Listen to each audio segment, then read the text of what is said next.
A'udzubillahi minasyaitonirrajim. Bismillahirrahmanirrahim. Assalamualaikum warahmatullahi wabarakatuh. Alhamdulillahilladzi bi ni'matihi tatimmus shalihat.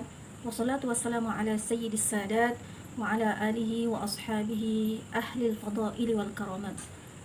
Subhanaka la ilma lana illa ma 'allamtana innaka antal alimul hakim wa la haula wa la quwwata illa billahil aliyyil azim.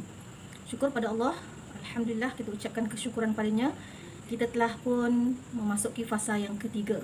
Dan pada hari ini ataupun pada malam ini, Ustazah akan cuba berkongsi dengan tuan-tuan dan puan mengenai surah Al-Hadid ayat 20 hingga ayat 26. A'udzubillahi minasyaitonirrajim. Bismillahirrahmanirrahim. I'lamu annamal hayatud dunya la'ibun wa lahwun wa zinatun wa tafakhurun bainakum wa takasurun fil amwali wal aulad kamathali ghaythin a'jabal kuffara nabatuhu thumma yahiju fatarahu musfarran thumma yakunu hutama wa fil akhirati 'adzabun syadidun wa maghfiratun minallahi wa ridwan wa mal hayatud dunya illa mata'ul ghurur. Sabiqu ila maghfiratin min rabbikum wa jannatin 'arduha ka'ardis samai wal ard u'iddat lil ladzina amanu billahi wa rasulihi dzalika fadlullahi yu'tihi man yasha' wallahu dzul fadlil 'azim. Ma asaba min musibatin fil ardi wala fi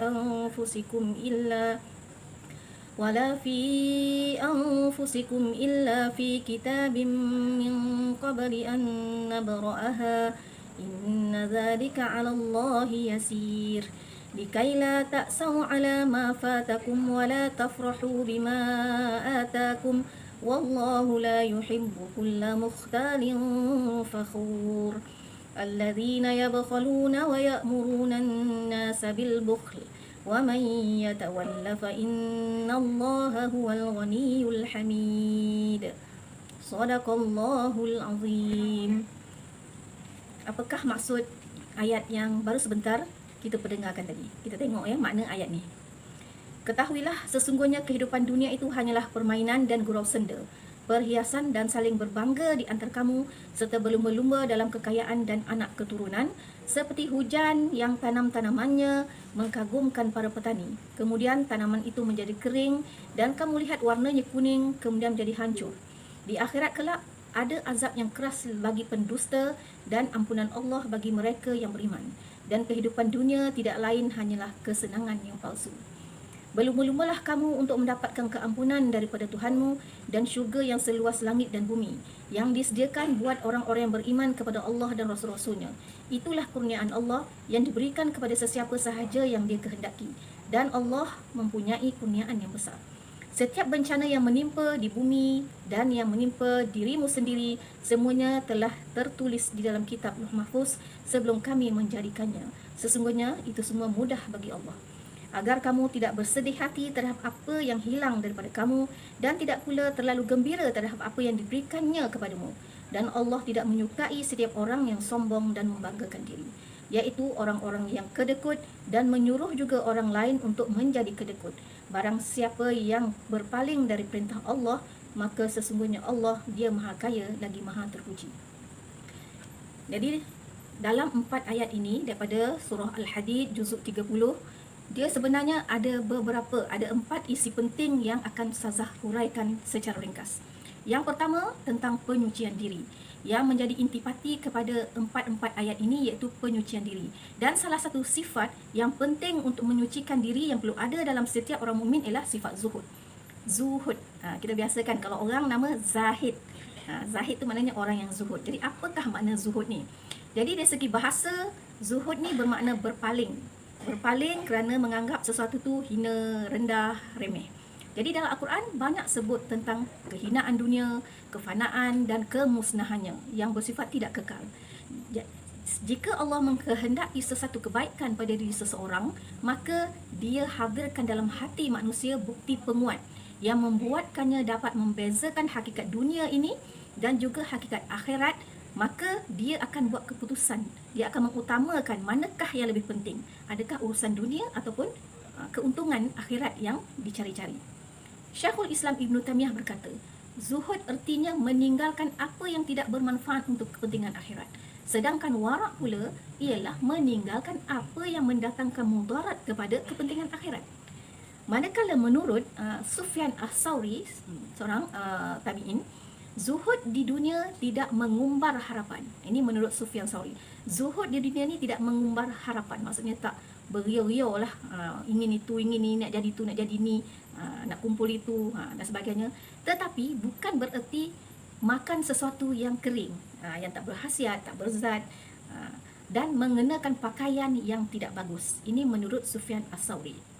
Kemudian kita tengok pula pendapat Imam Ahmad tentang makna zuhud. Menurut Imam Ahmad, zuhud ini dia menunjukkan 3 perkara. Yang pertama, meninggalkan yang haram. Ini memandatori lah. Kalau kita dah zuhud ni, dah ada sifat zuhud, automatik mesti tidak buat benda haram. Walaupun ada perselisihan, ada kata makruh lah, tapi kalau benda tu, kalau jumhur ulama mengatakan haram, memang tak boleh buat lah. Kalau buat tu, ini adalah zuhud orang biasa, tahap paling bawah, tinggalkan benda haram. Yang kedua, menurut Imam Ahmad, sifat zuhud ini meninggalkan berlebih-lebihan dalam perkara halal. Apa dia perkara halal? Banyak kan? Makan, minum, tidur, pakai perhiasan bagi perempuan, ni halal. Tapi tak boleh lebih-lebih. Kalau perhiasan lebih-lebih macam mana? Pakai golang, daripada pergelangan ni sampai ke siku contohnya kan. Pakai cincin habis semua jari ni, semua jari ni dengan cincin. Tu kira berlebih-lebih lah.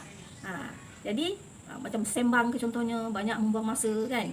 Jadi benda ni halal boleh, tapi tidak berlebih. Jadi kalau orang zuhud, dia tinggalkan yang lebih-lebih ni, dia ambil yang penting-penting dia. Ini adalah zuhud bagi orang-orang yang level khusus. Kemudian yang ketiga, menurut Imam Ahmad, zuhud ini ialah meninggalkan kesibukan selain daripada Allah SWT. Setiap hembusan nafasnya hanya fikir dakwah, umat, iman, dosa, pahala, apa lagi? Itu yang dia fikirkan. Ini adalah zuhud orang-orang tahap ketiga yang memiliki makrifat. Ini menurut Imam Ahmad. Okey. Kemudian seterusnya, perkara-perkara yang berkaitan dengan zuhud ni ada 6 bentuk. Jadi seseorang tidak layak dipanggil zuhud kecuali menghindari 6 bentuk ni. Yang pertama, dia seluk harta. Apa lagi? Wajah rupa lah kan, muka yang lawa, kekuasaan. Jadi orang zuhud dia menghindari semua ni. Menghindari itu bukan maksud dia buang manusia. Kemudian nafsu yang kelima, dan yang keenam, hal-hal yang selain berkaitan dengan Allah Subhanahu Wa Taala. Ini maknanya 6 perkara yang perlu dihindari kalau orang tu nak mencapai zuhud lah. Dia kena hindari 6 benda ni, 6 bentuk. Namun ini tidak bermaksud menolak hak memiliki. Seperti memiliki rumah kan, semua orang nak rumah kan, dia takkanlah tak nak rumah. Memiliki kenderaan, memiliki isteri dan anak-anak, ini tidak menafikan tak semestinya orang zuhud tak ada rumah, tak ada kenderaan kan, tak ada isteri. Jadi tak logik lah. Bukan bermaksud menolak hak memiliki harta tadi ataupun memiliki dunia ini. Nabi Sulaiman alaihi salam dan Nabi Daud alaihi salam adalah orang yang paling zuhud di zamannya. Tetapi kedua-dua nabi ini memiliki harta, kekuasaan dan isteri-isteri yang banyak. Begitu juga Nabi Daud alaihissalam contohnya kan, memiliki berpuluh isteri, tetapi baginda memiliki metod penyucian diri yang terunggul. Apa dia? Yang dikenali sebagai puasa Daud. Nabi Daud isteri dia berpuluh-puluh, tapi mampu menahan diri dia untuk menyucikan diri dia dengan berpuasa selama 15 hari dan sebulan. Puasa selang sehari kan, yang dinamakan sebagai puasa Nabi Daud. Sehari puasa, sehari tak. Jadi 15 hari sebulan Nabi Daud berpuasa, sedangkan isterinya berpuluh-puluh. Sedangkan kita lihat pada zaman ni ataupun zaman kita lah, seorang ni isteri sehari pun tak puasa kan. Maknanya puasa sunat lah. Jadi begitu juga Nabi Muhammad SAW. Nabi Muhammad mempunyai 9 isteri, dan baginda sangat kaya. Nabi sangat kaya ya tuan-tuan dan puan-puan.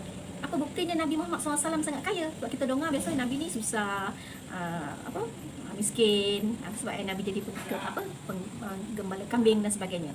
Buktinya dalam surah Anfal ayat 41. Wa'lamu annama ghanimtum min syai'in fa anna lillahi khumsahu walirrasuli walidhil qurba. Ketahuilah segala yang kamu perolehi sebagai harta rampasan perang, maka 1/5 daripadanya adalah untuk Allah, untuk Rasul dan juga kerabat Nabi sallallahu alaihi wasallam. Jadi rampasan perang kan banyak, ada emas, haiwan, apa lagi? Perkakas kan, duit, mungkin duit lah kan zaman tu. Banyak harta rampasan perang, dan juga termasuk tawanan-tawanan. Jadi semua itu ada kota untuk Nabi 1/5. Nabi sangat kaya. Dan bukan untuk Nabi saja, ada untuk keluarganya. 1/5 tu ada untuk anak dia, anak isteri dia, menantu kan. Tetapi macam mana kehidupan Nabi SAW? Hatta sampai sekarang pun kita tak pernah dengar macam mana Nabi meninggalkan, ataupun kita tahu tak pernah dengar pun Nabi meninggalkan banglo besar kat mana tapak rumah Nabi. Tidak ada. Sebab Nabi hanya duduk bilik yang kecil untuk baginda dan juga untuk para ummahatul mukminin. Kemudian apa lagi? Begitu juga ya, kita tengok sahabat-sahabat Abu Bakar. Abu Bakar ni khalifah, sedangkan dia saudagar, sangat kaya. Tapi macam mana zuhudnya Abu Bakar kan? Begitu juga Ali. Ali ni memang kita baca sejarah dia miskin, dia memang ambil upah, tapi dia sebenarnya ada kota dia untuk mendapat harta rampasan perang tadi, walidil qurba, daripada kerabat Nabi SAW tadi ada. Tapi Abu Bakar, Ali pun tak ambil benda ni, dia sanggup usaha sendiri, berdikari mengambil upah untuk menyara kehidupan. Itu juga Osman. Osman seorang sahabat yang sangat kaya kan, sampai ada telaga Osman sampai sekarang lagi kan, yang ditinggalkan bagaimana Osman mewakafkan telaga itu. Sampai hari ni ada lagi, kaya Osman. Tapi bagaimana Osman, kedudukannya, zuhudnya Osman, malunya kan, tawaduknya.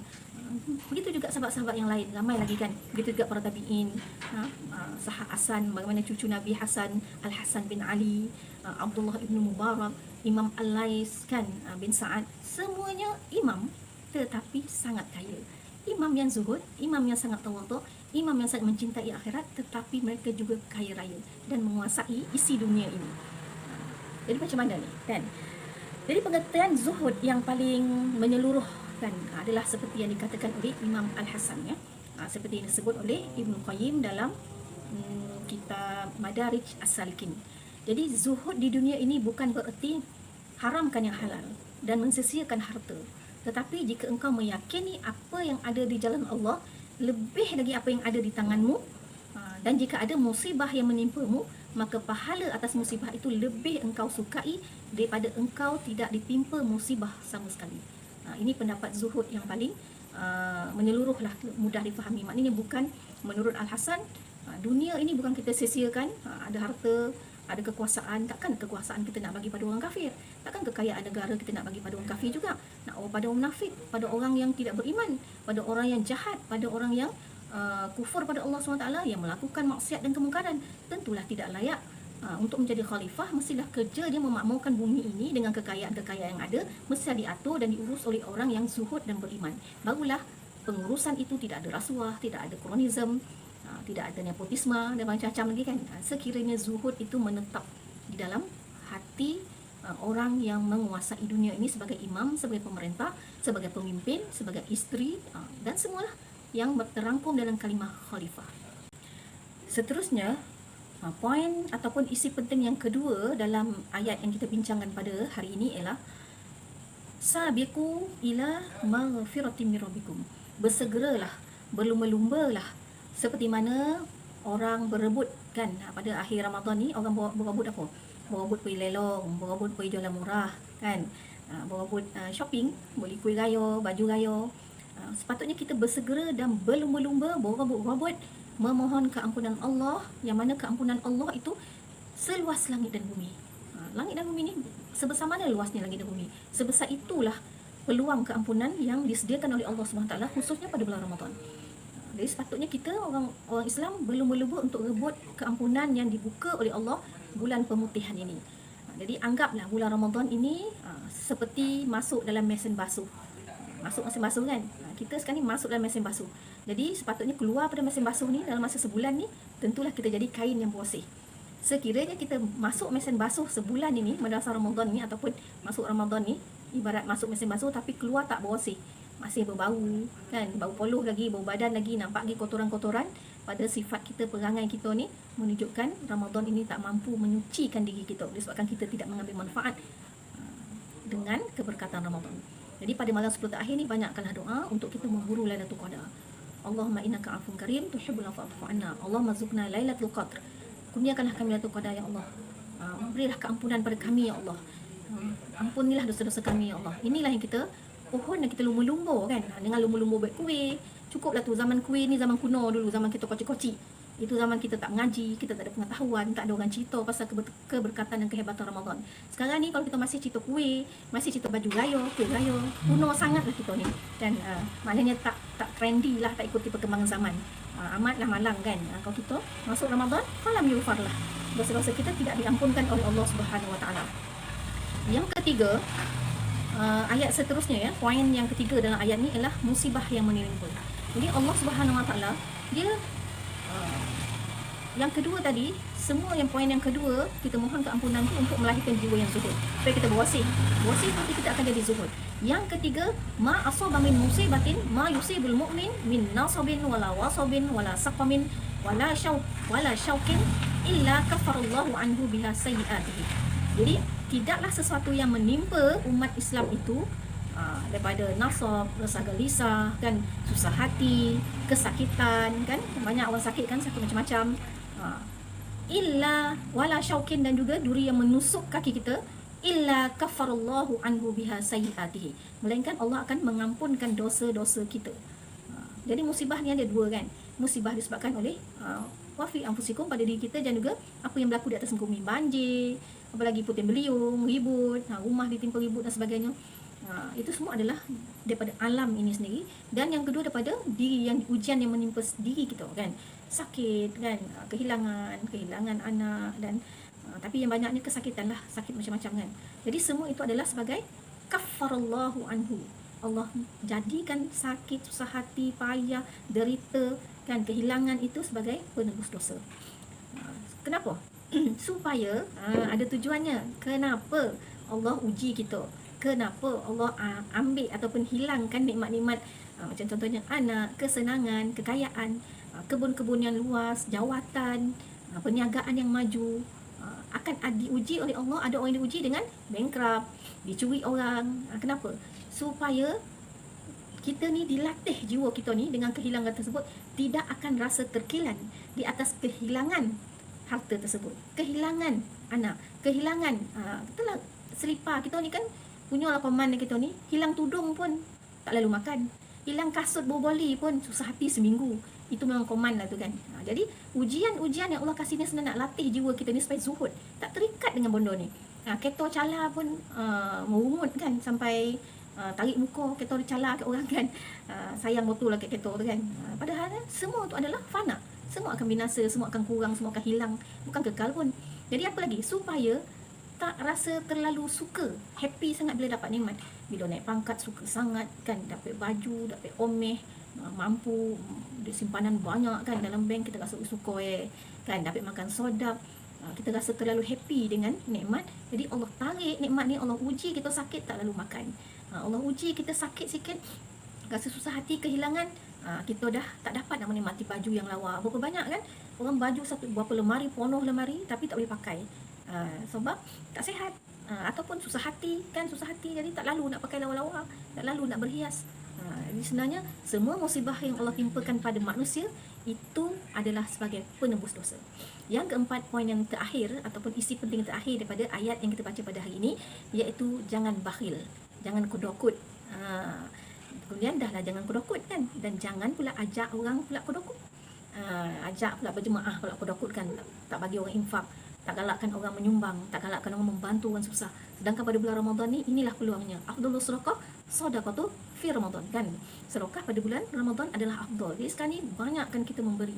Jadi jangan rosakkan sifat ataupun kebaikan yang ada jauh di sebelah hati kita ni dengan menjadi kedekut, dengan menjadi bakhil. Jadi ciri-ciri orang yang bakhil ni sebenarnya ialah orang yang sombong. Sedangkan nikmat itu diberi oleh Allah SWT adalah untuk dia bersyukur, mengingati bahawa rezeki itu daripada Allah Subhanahu Wa Taala. Tetapi bila Allah bagi nikmat, dia pula belagak kan, dia rasa usaha dia lah dia jadi kaya, usaha dia lah dia boleh membangun gedung, boleh membuat rumah besar-besar, dia lah yang usaha mati-matian ni promosi kan, buat video, iklan dekat Facebook, iklan dekat media sosial sebanyak-banyaknya, usaha dia lah ni, berfikir macam mana nak kaya kononnya. Tapi sebenarnya semua itu adalah kurniaan Allah SWT. Itu sebabnya Allah sangat marah pada orang yang sombong.